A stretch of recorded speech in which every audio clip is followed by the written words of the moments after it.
بانو قدسیہ کہتی ہیں، اگر آپ اس گمان میں ہیں کہ آپ نے کسی کے لیے بہت کچھ کیا، وقت دیا، اپنی نیند خراب کی، سونے کے اوقات تبدیل کیے، اپنی عادات و اطوار، لہجہ اور زندگی جینے کے انداز بدل ڈالے اور ان سب کی اگلے انسان کی نظر میں بڑی اہمیت ہوگی تو مبارکباد وصول کریں۔ ایسا کچھ نہیں ہے، آپ صرف استعمال کیے گئے ہیں۔ ٹوٹی ہوئی چیزیں انسان کو بہت ہی پریشان کرتی ہیں، جیسے کہ دل، نیند، بھروسہ، مان اور سب سے زیادہ کسی سے رکھی ہوئی امیدیں ہیں۔ عورت وہ نہیں جو ہزاروں مردوں کو دیوانہ کر دے، بلکہ عورت تو وہ ہے جو ایک ہی مرد کو 1000 بار دیوانہ کر دے۔ بابا جی فرماتے ہیں، کسی سے دل لگ جائے تو محبت نہیں کہتے، جس کے بغیر دل نہ لگے اسے محبت کہتے ہیں۔ ہم ہمیشہ کسی کے لیے خاص نہیں رہ سکتے، لوگوں کی ترجیحات بدل جاتی ہیں اور بدلنے والے کے پاس بس 2 قسم کے ہی ہتھیار ہوتے ہیں، ایک تو حالات کا رونا اور دوسرا مجبوریوں کا بہانہ۔ کوئی دوسرا شخص ہمارا دل نہیں توڑ سکتا ہے، ہم خود اپنا دل توڑتے ہیں، ایک ایسی جگہ پر رہ کر جہاں ہماری ضرورت نہیں ہوتی۔ کسی کو زبردستی اپنی ذات تک محدود نہیں کیا جا سکتا، یہ تو دلوں کے معاملے ہوتے ہیں۔ بہتر ہے جو جہاں خوش ہے اس کو وہاں رہنے دیا جائے۔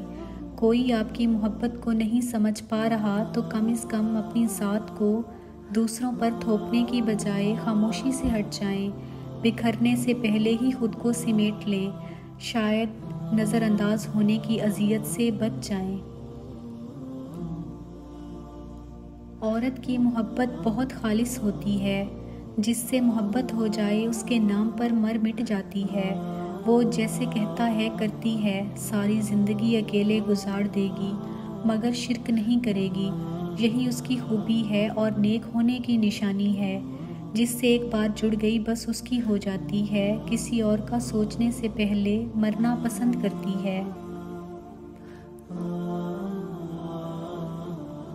جس شخص سے محبت ہوتی ہے وہ ملے نہ ملے مگر اس کی جگہ کوئی نہیں لے سکتا، پھر چاہے اس سے بہتر یا بہترین چیز مل پائے مگر اس کی جگہ کوئی نہیں لے سکتا۔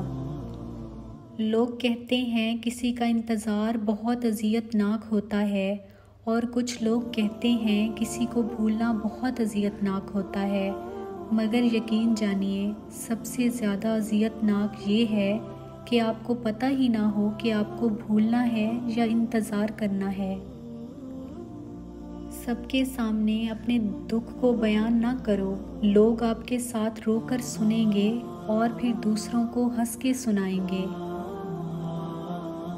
جو جتنی توجہ کے قابل ہو اس کو اتنی اہمیت دو، کم ظرف لوگوں کا حد سے زیادہ خیال رکھو گے تو اپنی اہمیت کھو دو گے۔ انسان کی سب سے بڑی کامیابی خود کو خود کی ذات تک محدود رکھنا ہے۔ خود کو کسی بھی چیز کا اتنا عادی مت بنائیں کہ اس کے بغیر گزارا ممکن ہی نہ ہو۔